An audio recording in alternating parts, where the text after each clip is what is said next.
आज तृणमूल कांग्रेस की तरफ से 10 मेंबर ऑफ पार्लियामेंट और वेस्ट बंगाल गवर्नमेंट के senior cabinet minister, 10 members election commission के फुल बेंच के साथ चीफ इलेक्शन कमिश्नर और 2 इलेक्शन कमिश्नर, इनके साथ हमारा एक मीटिंग पहले से तय था। तो 8-10 मुद्दों पे आज बात हुआ है और 12 बजे की मीटिंग शुरू हुआ। अभी 2:45 बज रहे हैं, 2.5 घंटा मीटिंग चला है।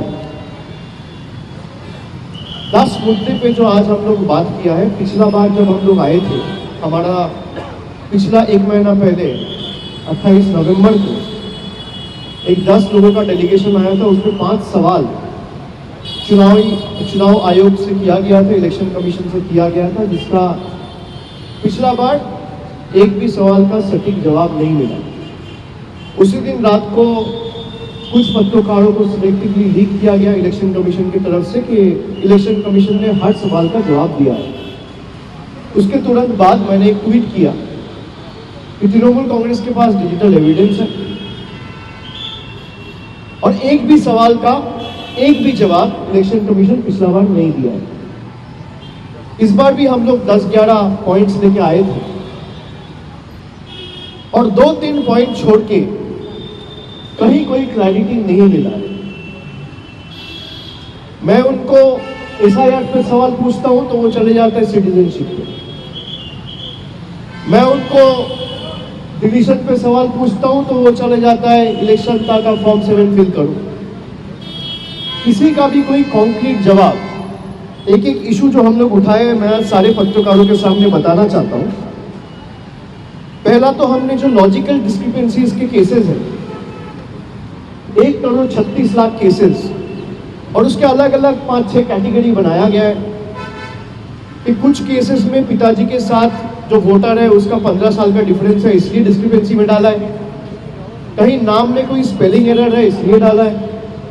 कहीं सरनेम में कोई स्पेलिंग मिस्टेक है, इसलिए डाला है। कहीं ग्रैंड पेरेंट्स के साथ कोई एज डिफरेंस है तो डाला है। कहीं एड्रेस में कोई डिफरेंस है तो डाला है। लेकिन वो लिस्ट अभी तक पब्लिश नहीं हुआ है। कल रात को जब मैं दिल्ली आया तब मुझे पता चला कि AERO का जो लॉगिन है, ERO का नहीं, AERO, उस लॉगिन में पार्ट बाय पार्ट कुछ लॉजिकल डिस्क्रिपेंसीज के केसेस अपलोड किए गए। लेकिन उसमें भी जो ऐप के थ्रू अपलोड किया गया, उस ऐप में भी बहुत सारे फ्लॉज हैं जो आज मैंने मीटिंग में बताया। जैसे ही आप लॉजिकल डिस्क्रिपेंसीज के कोई केस में जाते हैं तो वहां पे 4 ड्रॉप डाउन आते हैं। एक आता है सेंड टू DEO, एक आता है जनरेट हियरिंग नोटिसेस, एक आता है फाउंड ओके, और चौथा आता है फाउंड इनएलिजिबल। अगर डॉक्यूमेंट सबमिट करने के बाद भी किसी का केस ओके है और फाउंड ओके में दबाया जा रहा है, क्लिक किया जा रहा है, तो भी हियरिंग नोटिसेस जनरेट हो रहे हैं, जिसका कोई जवाब उन्होंने नहीं दिया। उन्होंने माना कि ऐप में हो सकता है कोई टेक्निकल ग्लिचेस हो, लेकिन इसका कोई जवाब हमें नहीं मिला।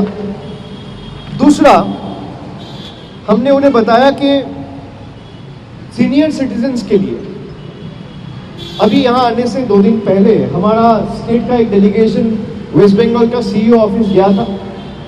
वहाँ पे 5 लोगों का डेलीगेशन जाके सीनियर सिटीजन्स को जिस तरीके से आइडेंटिफिकेशन और वोटर लिस्ट में नाम उठाने के लिए हैरेस किया जा रहा है, खास करके जो लोगों को मेडिकल कंडीशंस है, जो लोगों को चलने में, सीढ़ी चढ़ने में दिक्कत होता है, तबीयत ठीक नहीं रहता है, उन लोगों को बुला के 3-3 घंटा, 2.5 घंटा, 4-4 घंटा बिठा के रखा जाता है। तो हमारे डेलीगेशन ने जाके ये रिक्वेस्ट किया कि 85 के ऊपर अगर पोस्टल बैलेट में वोट लिया जा सकता है तो हियरिंग क्यों नहीं घर जाके आप कर सकते हैं। तो उसको ऑनर करते हुए परसों ही रात को एक नोटिफिकेशन CEO का ऑफिस से निकाला गया, जहां पे बताया गया कि 85 के ऊपर जिनकी उम्र है उनको हियरिंग में नहीं बुलाया जाएगा। लेकिन हमने कल और आज, कल एक डेलीगेशन गया था CEO के ऑफिस में, और आज हम 10 लोग चीफ इलेक्शन कमिश्नर को भी रिक्वेस्ट किया है कि 60 के ऊपर जिसका उम्र है, मान लीजिए जिसका मेडिकल कंडीशन है, जिसका तबीयत ठीक नहीं है, जिसको कोमॉर्बिडिटी है, या दिव्यांग जो लोग हैं, पर्सन विद डिसेबिलिटीज, जिसको मूव करने में दिक्कत है, व्हील चेयर में बैठते हैं, इन लोगों को इस हियरिंग प्रोसेस में बुलाकर हैरेस ना किया जाए। तो उन्होंने ये कहा है कि मैं इसको देखूंगा, चर्चा करूंगा। इसमें कोई कमिटमेंट नहीं दिया है, बट मैं ये क्यों कह रहा हूं, ये लोगों को समझना चाहिए, जानना चाहिए। पूरा देश में Trinamool is the only party to raise it, both before the chief electoral officers office and simultaneously before the chief election commission in the Nirvachan Sadan Delhi. 3 number, selective targeting और इन्फिल्ट्रेशन का जो एलिगेशन है, जो सिलेक्टिवली लीक करके बंगाल को बदनाम करने के लिए बीजेपी के लोग करते हैं कि बंगाल में 1 करोड़ रोहिंग्या है, बांग्लादेशी है। तो मैंने इलेक्शन कमीशन से कहा कि ये जो 58 लाख लोग ड्राफ्ट लिस्ट में जिसका नाम नहीं उठा है, उसमें से कितने लोग बांग्लादेशी है और कितने लोग रोहिंग्या है, जरा इसकी सूची आप सार्वजनिक करें। उनको फिर से कोई हमें जवाब नहीं मिला, वो कोई सॉल्यूशन नहीं दे पाए कि जिस कारण से और ऑब्जेक्टिव से इलेक्शन कमीशन एसआईआर किया कि अगर कोई इलीगल इमिग्रेंट इंडिया में रहता है, उसको पकड़ के हम लोग बाहर भेजेंगे और उसको वोटर लिस्ट में रहने का अधिकार नहीं है, जो मैं सटीक मानता हूं। लेकिन ये 58 लाख लोग जिसका नाम ये सूची से निकाला गया या डिलीट किया गया, इस 58 लाख लोगों में कितने लोग बांग्लादेशी है और कितने लोग रोहिंग्या है, इसका सूची जारी होना चाहिए। नहीं तो आपने 2 साल 3 साल से लेकर लगातार 21 के चुनाव के बाद, खास करके बीजेपी के हारने के बाद, जिस तरीके से बंगाल को बदनाम किया, या तो माफी मांगी या सूची जारी कीजिए। कोई सदुत्तर नहीं मिला, कोई कॉन्क्रीट आंसर नहीं मिला। फिर मैंने पूछा कि इतने सारे प्रदेशों में एसआईआर का काम चल रहा है, जहां पे वेस्ट बंगाल के साथ साथ तमिलनाडु, गुजरात, छत्तीसगढ़, केरला, उत्तर प्रदेश, हर जगह पे एसआईआर का काम हो रहा है। वेस्ट बंगाल में सबसे कम डिलीशन का परसेंटेज आया है, 5.79%। तमिलनाडु में आया है 12.57%, छत्तीसगढ़ में आया है 8.76%, बीजेपी का डबल इंजन गवर्नमेंट गुजरात में आया है 9.95%, 9.95%, मतलब अप्रोक्सीमेटली 10%। केरला में आया है 6.65% और बंगाल में आया है खाली 5.5%, 5.79%। तो आप selectively micro observer, district observer खाली बंगाल में क्यों लगा रहे हैं, बाकी स्टेट में क्यों नहीं लगा रहे? उन्होंने कहा हमारे पास ऑफिसर नहीं है। मैंने कहा आप अभी जो एईआरओस हियरिंग कर रहे हैं, उसमें भी 10 एईआरओस को बिठा के रखा है, पूरा स्ट्रेंथ को भी आप यूटिलाइज नहीं कर रहे हैं। They don't have that correct information, they are not aware, and the chief election commissioner is not in the scheme of things how the election commission is rolling out SIR in Bengal। ये देख के समझ में आता है कि ऊपर से कोई डिक्टेट कर रहा है और यहाँ बैठ के कोई सॉफ्टवेयर के हिसाब से उसको सैनिटाइज करके चलाया जा रहा है, नोटिस भेजे जा रहे हैं। नहीं तो आप फाउंड डॉक्यूमेंट में क्लिक करेगा तो हियरिंग नोटिस क्यों जाएगा? फाउंड डॉक्यूमेंट में क्लिक करेगा तो केस क्लोज होगा। इसका कोई हमें कॉन्क्रीट आंसर नहीं मिला। माइक्रो ऑब्जर्वर का जब हम पूछे, कोई कॉन्क्रीट आंसर नहीं मिला। हमने कहा डीओस को जिम्मेदारी दिया गया है कि कोई भी डॉक्यूमेंट जमा होता है 5 दिन में जाके चेक करो, या संभव कैसे? तो उन्होंने कहा कि DEOs can write to the CEOs. फिर भी जरा आप मुझे बताइए कि मैंने अपने बीएलओ को एक डॉक्यूमेंट दिया कि मैं बंगाल का वोटर हूँ, अभी मेरा उम्र हो सकता है 35 साल हो, 40 साल हो, 45 साल हो, लेकिन जब मैं 10th क्लियर किया था तो हो सकता है मैं तमिलनाडु से किया था, या राजस्थान से किया था, या दूसरा कोई स्टेट का कोई स्कूल से किया था, कॉलेज कोई यूनिवर्सिटी से किया था, तो बंगाल के बाहर हो। How is it physically possible for the DEO to verify the document? And there will be thousands of documents, not just one or two. There will be tens, thousands of documents. How is it physically and literally feasible for the DEO to verify those voluminous documents within a short span of 5 days? Isn't this decision arbitrary? उसके बाद हम लोग जो third party agencies के बारे में पूछे कि डेटा मिशन करके इलेक्शन कमीशन ने बंगाल में एक एजेंसी लगाया है सर्वे करने के लिए, तो बोला अच्छा मुझे तो पता ही नहीं है। और अगर मैं झूठ कह रहा हूं तो जरा वहां पे सीसीटीवी का फुटेज रिलीज करे मीडिया के सामने। भाई हमारे पास तो कैमरा नहीं थे, या इलेक्शन कमीशन का प्रीमाइस में हर जगह सीसीटीवी है, चेक करके अंदर गए।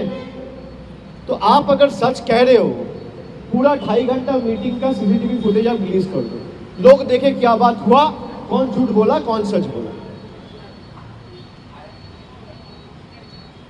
बोला हमारे पास तो कोई नॉलेज ही नहीं है, कोई एजेंसी को लगाया गया, हो सकता है सीईओ का ऑफिस से किया है। मैंने कहा अगर सीईओ का ऑफिस से किया है तो आप फोकस करिए। How can the CEO's office issue directives and notifications without your approval and consent? तो उन्होंने वो कॉपी मांगा, हमने वो कॉपी भी दिया। उसके बाद हमने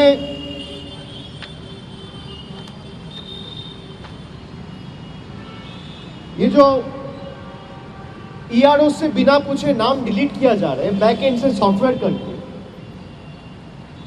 इसके लिए उनसे सवाल पूछा कि कोई सॉफ्टवेयर यूज करके बिना फॉर्म 7 फिल किए इलेक्टोरल प्रोसेस में कैसे बैक एंड से आप नाम डिलीट कर सकते हो?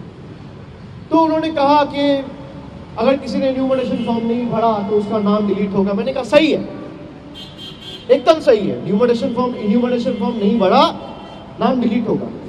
जो जिंदा है उसका नाम कैसे डिलीट होगा? बोला फिर तो वो फॉर्म 6 फिल कर सकता है। मैंने कहा लेकिन जिम्मेदार कौन है? फॉर्म 6 तो फिल कर सकता है, लेकिन ये जो गलती हुआ इसका जिम्मेदार कौन है? ईआरओ है, बीएलओ है, डीईओ है, इलेक्शन कमीशन है, चीफ इलेक्टोरल ऑफिसर्स का ऑफिस है, कौन है? बंगाल के खिलाफ जो बैड पब्लिसिटी है, बैड माउथिंग है, बंगाल को छोटा करने का जो मानसिकता है, बंगाल को नीचे दिखाने का जो मानसिकता है, इसके लिए जिम्मेदार कौन है? We didn't receive any concrete answer. उसके बाद हमने पूछा माइग्रेंट वर्कर्स के बारे में कि आपने कहा कि माइग्रेंट वर्कर्स जब फॉर्म फिलअप हो रहा था तो इन्यूमरेशन फॉर्म फिलअप करते वक्त माइग्रेंट लेबर का फैमिली का कोई भी एडल्ट फैमिली मेंबर 18 साल के ऊपर जिसका उम्र हो वो फॉर्म फिलअप करेगा और उसके साथ वो फॉर्म जमा देगा। तो माइग्रेंट लेबर को खुद आने का जरूरत नहीं है। मान लीजिए किसी का घर है हुगली में और वो काम करता है कहीं बाहर में, तमिलनाडु या पंजाब में, तो हियरिंग में आप उसको फिजिकली बुला के हैरेस नहीं कर सकते। अगर देश का सुप्रीम कोर्ट का हियरिंग वर्चुअल हो सकता है, अगर देश के जितने भी हाई कोर्ट्स हैं, हाई कोर्ट्स की हियरिंग वर्चुअल हो सकता है, तो इलेक्शन कमीशन ये हियरिंग वर्चुअल क्यों नहीं करेगा? तो उन्होंने कहा कि ये पॉइंट ठीक है, मैं नोट डाउन करता हूं, आई विल एक्सप्लोर और चर्चा करेंगे। जैसा बात हुआ है मैं आपको बोल रहा हूं, फिर सिलेक्टिवली करेगा तो हर पत्रकार, अगर आप जर्नलिस्टिक एथिक्स में बिलीव करते हो, ask them to release the CCTV footage. उसके बाद बंगाल के ऊपर जो स्टेप मॉडलिटी ट्रीटमेंट चल रहा है, ये माइक्रो ऑब्जर्वर से स्टार्ट करके बंगाल का क्रेडिबिलिटी खराब करना, बंगालीज को हैरेस करना, बंगाल के लोगों को हैरेस करना। जैसे माइग्रेंट लेबर के केस में बिहार में जब हुआ था तब किसी को फिजिकल हियरिंग में बुलाया नहीं था, नोटिस गया था। अब नोटिस के बेसिस से उसके परिवार का, मान लीजिए परिवार का वो पत्नी हो सकता है, वो माँ हो सकता है, वो पिताजी हो सकता है, वो बेटा हो सकता है, वो बेटी हो सकता है, वो बहन हो सकता है, वो भाई हो सकता है। वो परिवार के कोई भी अगर वो नोटिस के बेसिस पे डॉक्यूमेंट लेके बीएलओ को सबमिट कर दिया, उसके बाद कभी उसको हियरिंग में बुलाया नहीं गया। तो बिहार के लिए रूल अलग और बंगाल के लिए रूल अलग क्यों? तो ये 8-10 सवाल हम लोगों ने पूछे। और कोई भी वो 2-3 मुद्दा, जैसे एक मैंने बोला पर्सन विद डिसेबिलिटी, एक मैंने बोला 60 के ऊपर जिसका एज है और मेडिकल कंडीशन है, और दूसरा हियरिंग वेन्यू डिसेंट्रलाइज करने के लिए उन्होंने भी बोला है कि भाई हियरिंग वेन्यूज को मैं डिसेंट्रलाइज करूंगा और डीएम्स के पास और डीईओस के पास के डिस्क्रिशन है, they can use their own discretion and increase the number of venue. तो ये चीज स्टेट को उन्होंने लिखित में दिया नहीं था, आज मुझे बोला, पता चला, तो we will look into it कि अगर हियरिंग वेन्यूज बढ़ाया जा सकते हैं तो लोगों को दिक्कत नहीं होगा। उन्होंने बोला कि आपके BLA-2 क्यों हियरिंग वेन्यू में जाएगा, मैंने बोला क्यों नहीं जाएगा। अगर BLA-2 बूथ में बैठ सकता है, पोलिंग स्टेशन में बूथ का एजेंट बैठ सकता है पार्टी का, जब आप इन्यूमरेशन फॉर्म डिस्ट्रीब्यूट कर रहे हैं तब BLO के साथ BLA-2 जा सकता है, तब हियरिंग में BLA-2 क्यों नहीं जाएगा। बोला नहीं जाना चाहिए। मैंने बोला ठीक है नहीं जाएगा, आप सर्कुलर इशू करो। बोला मैं सर्कुलर इशू नहीं करूंगा। मैं बोला सर्कुलर इशू नहीं करेगा तो BLA-2 रहेगा। अब ये जो जोर जबरदस्ती मानसिकता, वो सर्कुलर इशू इसलिए नहीं कर सकता क्योंकि circular will be challenged in the court of law. अगर आप ओरली बोलते हैं उसे कोई वैल्यू नहीं है। तो अगर इलेक्शन कमीशन को लगता है कि भाई BLA-2 नहीं रहेगा, और मैं ये दोबारा दोहराना चाहता हूं, यही सब गलती कांग्रेस ने किया है। आम आदमी पार्टी दिल्ली में पकड़ नहीं पाया, बिहार में आरजेडी कांग्रेस पकड़ नहीं पाया, इसलिए बीजेपी 88% का स्ट्राइक रेट लेके जीता है। बीजेपी महाराष्ट्र में जीता है, स्ट्राइक रेट है 88%। बीजेपी दिल्ली जीता है, स्ट्राइक रेट है 88%। बीजेपी बिहार जीता है, स्ट्राइक रेट है 88%। ये कोइंसिडेंस लगता है आपको? वोट चोरी तो यहां हो रहा है, वोट चोरी ईवीएम में नहीं हो रहा है। ये मैं दौड़ा देता हूं, ये ईवीएम जो भी कहता है जिसको चुनाव कराना आता है वो वोटर लिस्ट में नजर दे, वोटर लिस्ट में चोरी हो रहा है। और यही चीज कोई और पॉलिटिकल पार्टी पकड़ नहीं पाया। अगर कोई पॉलिटिकल पार्टी कांग्रेस ये पकड़ लिया होता, हरियाणा से, महाराष्ट्र से, न्यू दिल्ली से, बिहार से, चारों स्टेट में बीजेपी हारती। वो व्हाट्सएप के बेसिस पे डायरेक्शन दे रहे हैं। A government functioning is governed by official circular and notifications, not by WhatsApp directives. The union government plans to run the country on WhatsApp. The Election Commission of India wants to run the country and the state on WhatsApp without issuing any official circular and formal notifications. What is compelling them from issuing notification, from issue and notification? Because they know if we issue a notification, all political party in the country, including us, will have the right to challenge it in the court of law. That is why they are not doing it. Why will BLA-2s will not be allowed to be a part of the hearing venues? If they can be a part of the entire SIR process when the enumeration forms were distributed, if they can remain present within the polling station when the votes are being cast, why can't they be a part of the hearing process?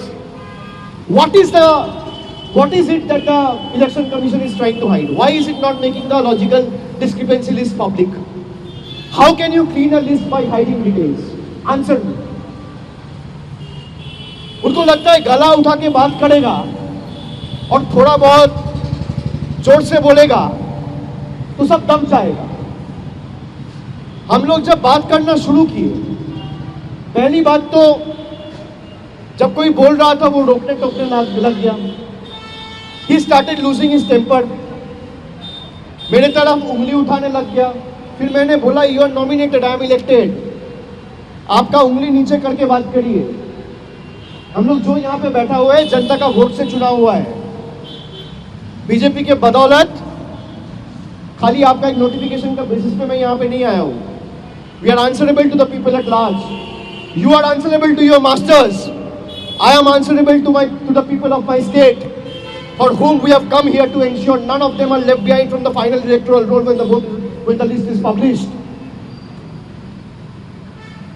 आप उंगली नीचे करके बात करिए। उनको लगता है कि हम जो बोलेगा वो सुन लेगा। If he has the guts and gall Let him release the footage. I'm standing outside the Election Commission's office. Here it goes. Nirvachan Southern Election Commission of India. Gyanesh Kumar must be hearing what I'm saying before the media now. If he has the courage, he should come down and face the media and combat and rebut every point I am raising before the media and you today itself, without wasting any further time, rather than making selective leaks. After he is down on what I know after 8 p.m. in the night. What is stopping him? He thinks the people of Bengal are his subservient. He thinks people of Bengal and we parliamentarians and the ministers, the MLAs or the MPs who have been elected by the people, standing in long queues by exercising their franchise, are they bonded laborers? Are they slaves? Apart from 2 or 3 basic questions, he has failed to answer any of the valid questions we have raised. Why are you not able to make the logical discrepancies public? What is stopping you from issuing notifications barring the BLA2 from entering hearing venues? What is stopping you from decentralizing hearing venues? What is stopping you from issuing orders to give relief to old age people, especially senior citizens? Because as per the government standards, both state and center, senior citizens are the ones who are above the age of 60. And especially the ones who are living with medical conditions, who are medically vulnerable, who are living with comorbidities, PWDs. Why will they go in a hearing venue and wait hour after hour? Who will provide relief to them? They look up to the constitutional authorities of the country. It is your constitutional right to protect them, to give relief to them. You will wait what directions I receive from the PMO or the Home Minister's office, because this Chief Election Commissioner was the cooperative secretary before he took over. Wasn't he the cooperative secretary? Who was the cooperative minister? What was the name of the cooperative minister and what is the name of the cooperative minister right now? It is Mr. Amit Shah. Do you think it's a coincidence that all of a sudden the cooperative minister secretary is being sent as the Chief Election Commissioner? He was sent on a mission to destroy this office, destroy this institution. He was sent on a mission to destroy our country.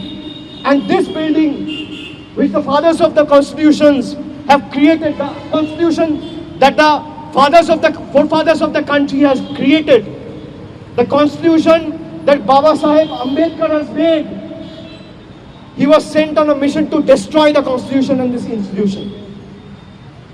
This is not a mere coincidence. He thinks that whatever was told to him, we have only come here to become all ears and just listen to what he says and not ask any questions in return. That is not the case. People of Bengal are made with different, they're made different, they're built different. We are not built like that will bow down before you. We will not sell our spine. Let BJP put their entire might and use all the agencies and whatever they have at their disposal. You people are extremely important for a transparent democracy, for a transparent electoral system.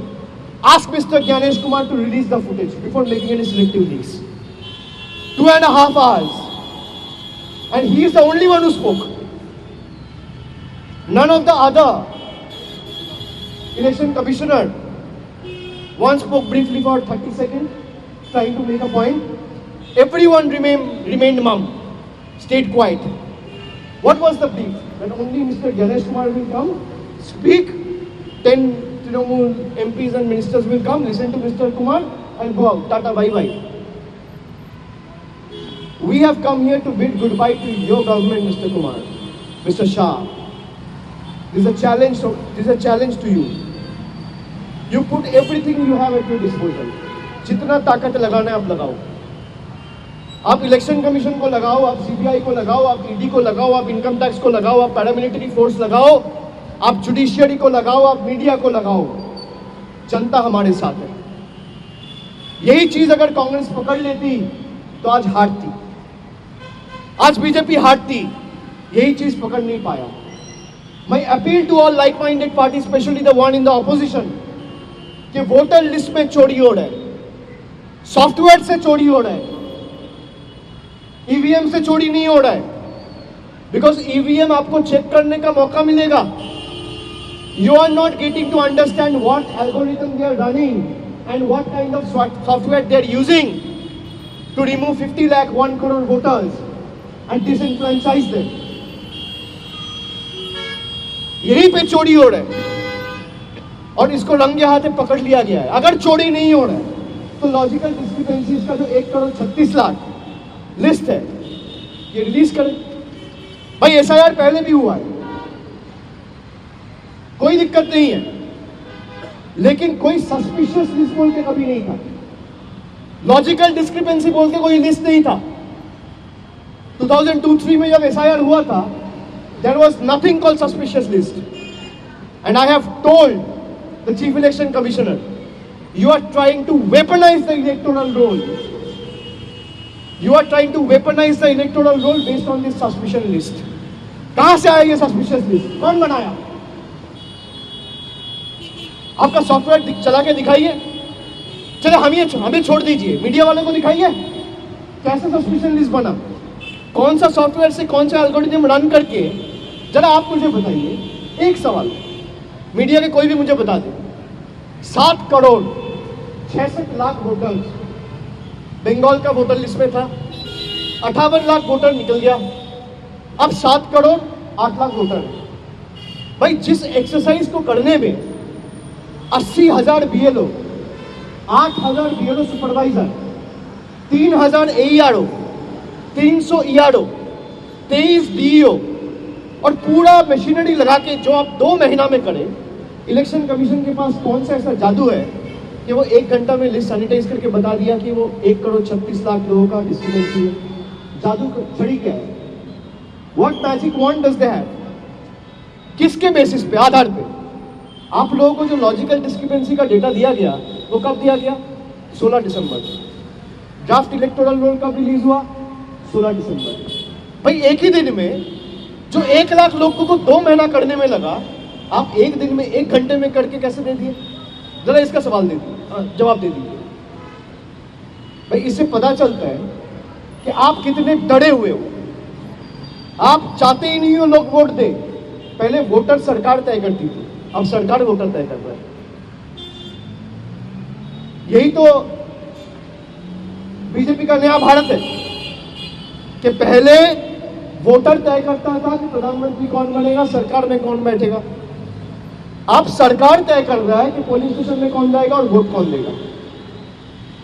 पूरा देश को इकट्ठा होकर इसको रोकना चाहिए और हर party को इस इलेक्टोरल रोल में जो चोरी है उसको पकड़ना चाहिए। हमने ये चोरी पकड़ा है। बंगाल में आपने नहीं देखा कितने लोग, हमारा एक काउंसिलर टांकुनी म्यूनिसिपैलिटी में जिंदा है, उसको डेट दिखा दिया। ऐसे हजारों केसेस हैं, मैं लिस्ट दे दूंगा।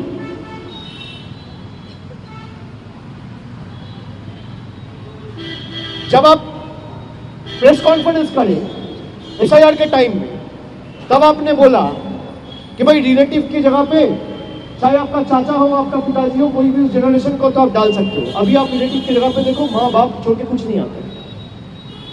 तो मैंने पूछा, बोला नहीं, वो पत्रकारों को मैंने अलग जवाब दिया। क्या जवाब दिया था? भाई आप या तो 2 महीना पहले जो कहा था वो झूठ है, या आज जो कह रहे हो वो झूठ है, दोनों सही तो नहीं हो सकता। मैं उनको इतना ही बताना चाहता हूं कि बीजेपी पूरा जिंदगी देश नहीं चलाएगा, लेकिन देश का संविधान रहेगा। Make sure you operate and work, make sure you operate and work remaining within the ambit and yardsticks of law. अगर आपको लगेगा कि भाई सत्ते में रहने वाला लोग तो है ही, मेरे साथ बचा लेंगे, वो खुद नहीं बचेंगे। जिस दिन सरकार बदलेगा। এবিপি আনন্দ, এগিয়ে থাকে, এগিয়ে রাখে।